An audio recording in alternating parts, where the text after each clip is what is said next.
This could be the beginning of the end for the Cincinnati Bengals. The front office just made a shocking decision, cutting Alex Cappa. Is this a necessary move to free up cap space, or have the Bengals just taken a step toward disaster?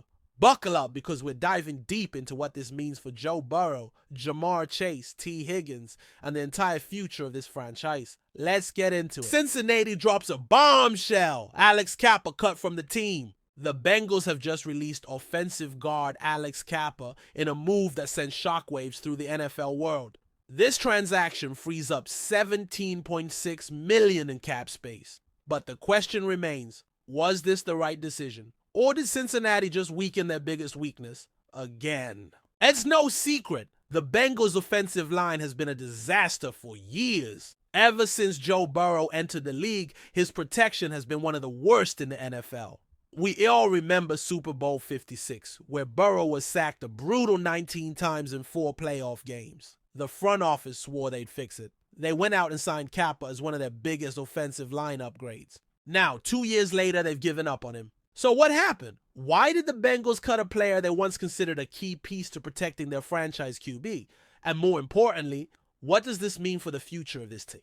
Let's break it all down. Alex Cappa, the good, the bad, and the ugly. Why the Bengals signed Cappa in the first place? Back in 2022, Cincinnati was in full desperation mode after their offensive line got embarrassed in the Super Bowl against the Rams. Burrow was running for his life, and everyone knew that if the Bengals wanted to be a long-term contender, they needed to protect their quarterback. So they invested heavily in the O-line, and Cappa was one of their first major signings. Coming from Tampa Bay, where he had success protecting Tom Brady, Cappa looked like a solid veteran presence who could help stabilize a broken unit. But in the NFL, things change fast. Cappa became a liability, the ugly truth. At first, it seemed like Cappa was part of the solution. But by the end of the 2023 season, it was clear he was part of the problem.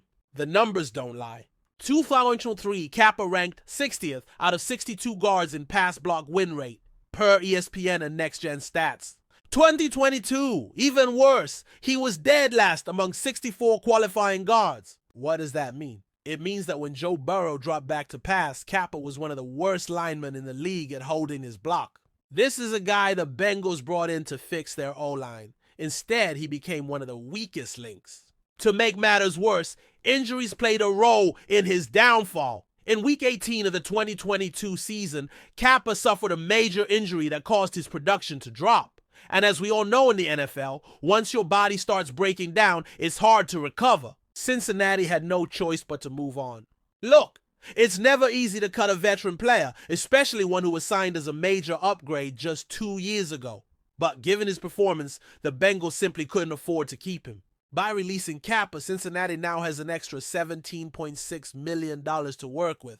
But that brings up a new question. Where would the money go?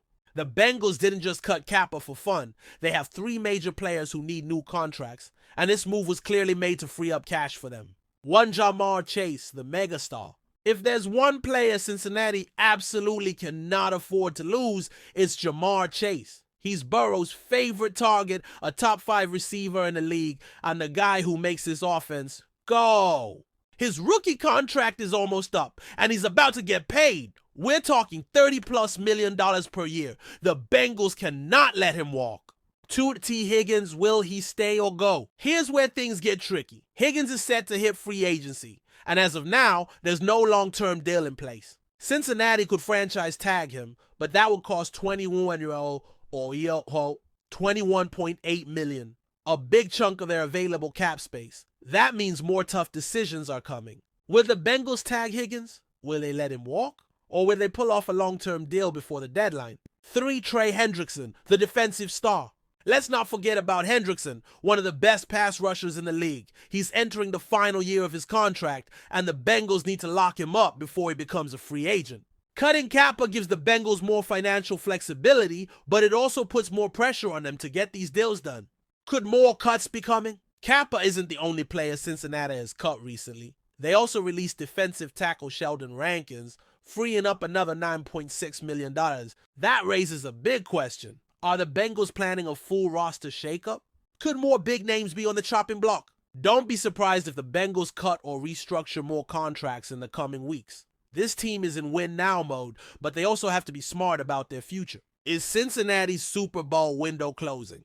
Here's the million-dollar question. Are the Bengals still legit Super Bowl contenders, or is their championship window closing? On one hand, Joe Burrow is still here. As long as he's healthy, Cincinnati is a threat in the AFC. On the other hand, they're still struggling to protect him. The Bengals promised to fix the offensive line, but now they're cutting a key piece without a clear replacement. What happens next will define their future. If they nail free agency and find a solid O-line replacement, they're still in the hunt. But if they botch their roster moves, they could quickly fall behind teams like the Chiefs, Ravens, and Bills. This offseason is make or break for Cincinnati.